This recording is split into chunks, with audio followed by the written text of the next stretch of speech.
Hello there, I am your friendly neighborhood booktuber. My name is Linda. My channel used to be called Linda Book Lady.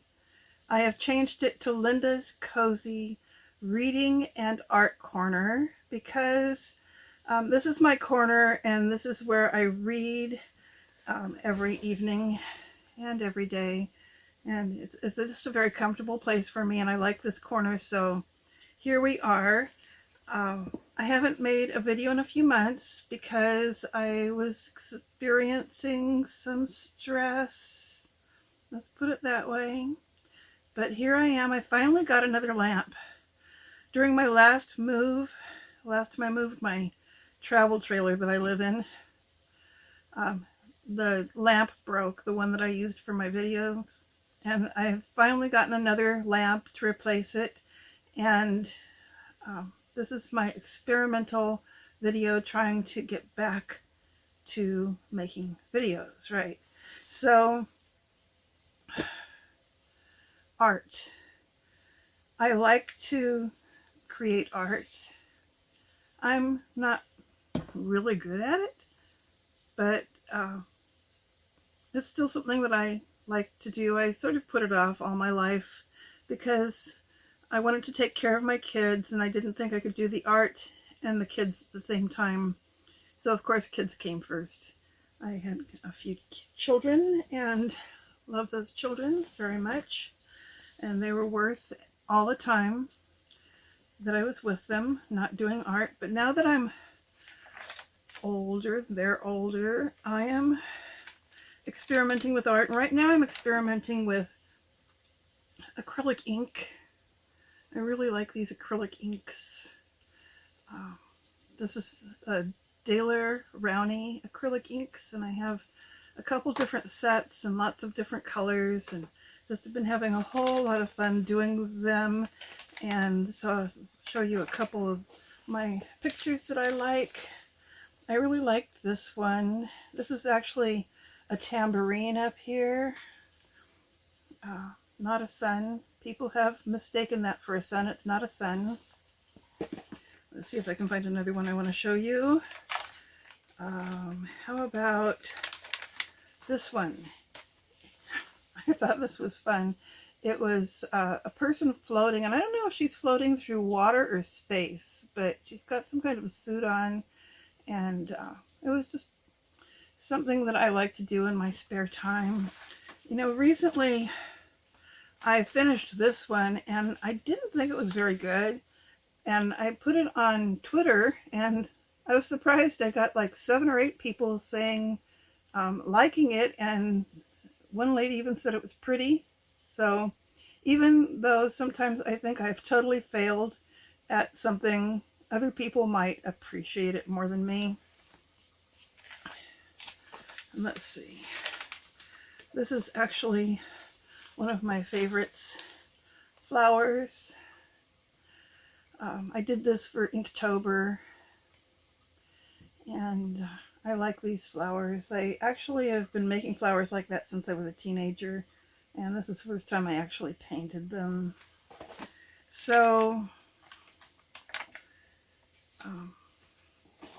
this is my most recent, and I guess the goal is to make one of these every day or every other day, and they're just in a journal. So nothing too formal. I'm learning to create art, and I'm taking Austin Kleon's advice to share your art. I have read all of the Austin Kleon books and really like them. They're such fun. They're not very challenging to read, but you learn a lot from them. He's a very creative man.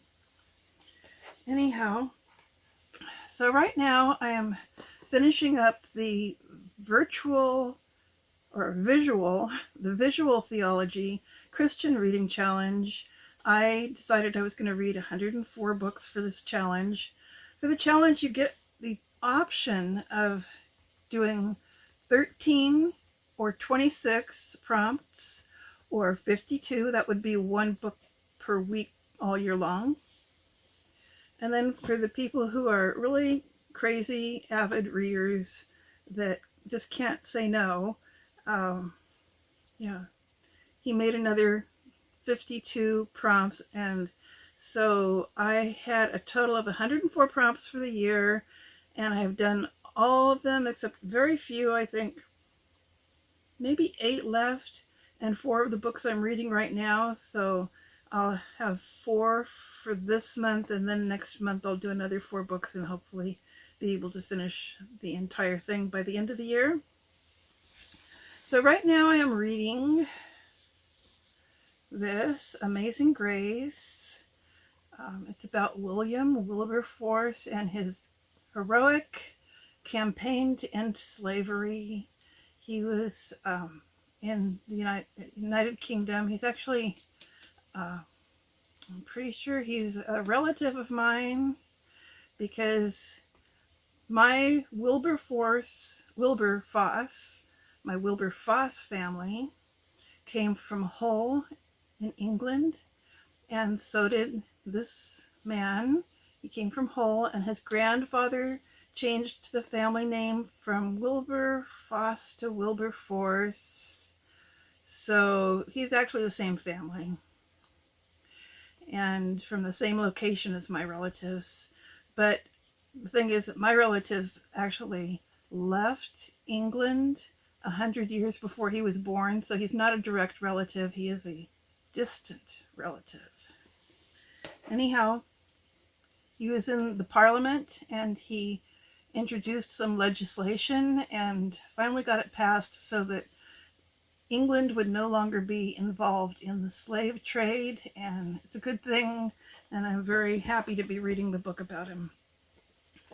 Another book that I'm reading right now is Face to Face with Jesus. And this is written by a girl that was at one time a Muslim, and now she's a Christian. She actually lives in the United States now, but what I'm reading in this book is that she was in another country in the Middle East somewhere. It was mainly a Muslim country, and she doesn't give the name of the country, which kind of bugs me because I like to have a sense of location. Anyhow, I'm reading this one right now, and it's pretty interesting. I kind of think that she's going to have some kind of a near-death experience and tell us about it, and that's why she will be face to face with Jesus. And what else am I reading? Okay, I'm reading a Debbie Maycomber novel. For the first time in my life, I've actually never read any before, which is why I decided to give it a try. And it's a pretty plain, straight romance. I mean, I guess the girl is a Christian, so you could say it's a Christian novel, but to me, it doesn't really delve too much into what Christianity is or what it means or anything like that. It's just a romance. And the people that are involved, well, the girl is the main character, and she is just absolutely perfect. And that bugs me because usually when you write, you would like to write that your character has a few flaws to overcome, like, you know, everybody else in the world. But this girl is extremely perfect, and I think that's going to be my main criticism of the book. Besides that, it's just a romance, and I'm not really into just a romance type books. So the other book that I'm reading right now is on my Kindle, and it's called The Shelf Life of Ashes. And this is a book that I have been needing to read for my NetGalley account. I agreed to read it a long time ago, and I never did, so I actually went out and bought a copy. When I went back to NetGalley this year, I found out there were some books that I had agreed to read, and I didn't actually read them. So there was a couple of them I had to buy so that I could read them, so that I could give reviews on them, so I could get my NetGalley account in a better percentage. Well, if you go to NetGalley, you know what I mean. You're supposed to review a certain percentage of the books that you agree to read, and that is something that I'm working on right now. It is kind of interesting that she was working for a business that does home visits for seniors, for the elderly. And I thought it would be interesting to read what she went through with her experiences with the elderly. I'm I'm not 100% happy with what I'm reading in the book. A lot of it is the author talking about herself, so um, I don't know how well I'm going to review it. 1 star. I think it's more than 1 star, but maybe less than 5. So that's what I'm reading right now, those 4 books. I'm also reading some Christian kind of books that I am going to review on my Christian channel. My Christian channel is called Redeemed in Love, and I will put a link to it in the description of this video, and maybe I'll see some of you over there. Anyhow, that's it for today. I will get back to you on another day, and we'll talk about books and maybe a little art. Until later, bye.